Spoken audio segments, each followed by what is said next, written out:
Hello বন্ধুরা, কেমন আছো? আশা করি ভালোই আছো। আজ আমি একটা নতুন ভিডিও নিয়ে এসেছি। আর ভিডিওটা হচ্ছে কালকে একটা নতুন জায়গায় গিয়েছিলাম। কোথায় গিয়েছিলাম দেখো, তোমরা আশা করি জানতেই পারবে। এটা হচ্ছে ভিরিঙ্গি মায়ের মন্দির। কেন এসেছি তার একটা বিশেষ কারণ রয়েছে। কারণ মায়ের কালকে আছে 174তম অধিষ্ঠান তিথি। এই মন্দিরটা প্রতিষ্ঠা হয়েছিল 1852 সালে। কাল মায়ের পুজো বলে মন্দিরটা কত সুন্দর সাজানো হয়েছে একবার দেখো। আর কালকে যেতে পারবো কিনা জানি না, আজ সুযোগ পেলাম তাই একবার সকালে দর্শন করে গেলাম। যারা ভিডিও দেখছো আর যারা সময় হবে অবশ্যই একবার রাতে এসে মায়ের দর্শন করে যেও।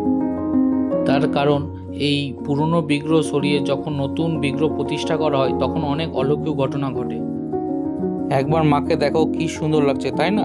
আর যারা এই ভিডিও দেখছো অবশ্যই শেয়ার করে দিও যাতে সবাই যেন এই মায়ের দর্শন পায়, এবং তার সাথে একবার কমেন্টে জয় মা লিখে যাও।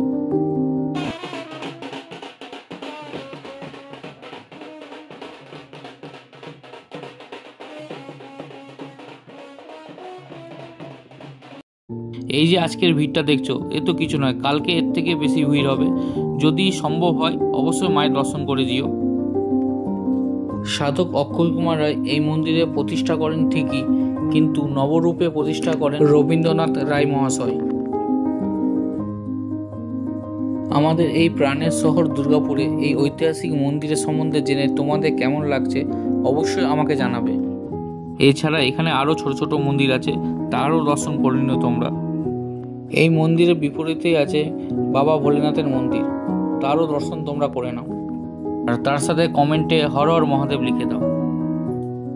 আর আমার এই ভিডিওগুলো তোমাদের কেমন লাগছে অবশ্যই কমেন্টে জানাবে, যাতে আমি আরও নতুন নতুন ভিডিও তোমাদের কাছে তুলে ধরতে পারি। সবশেষে একটা কথা বলি, আমার ভিডিওগুলো ভালো লেগে থাকলে লাইক, কমেন্ট, শেয়ার অবশ্যই করবে।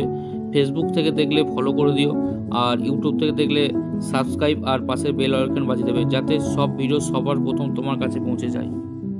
চলো টাটা, নতুন ভিডিও নিয়ে খুব শীঘ্রই তোমাদের সাথে আবার দেখা করছি।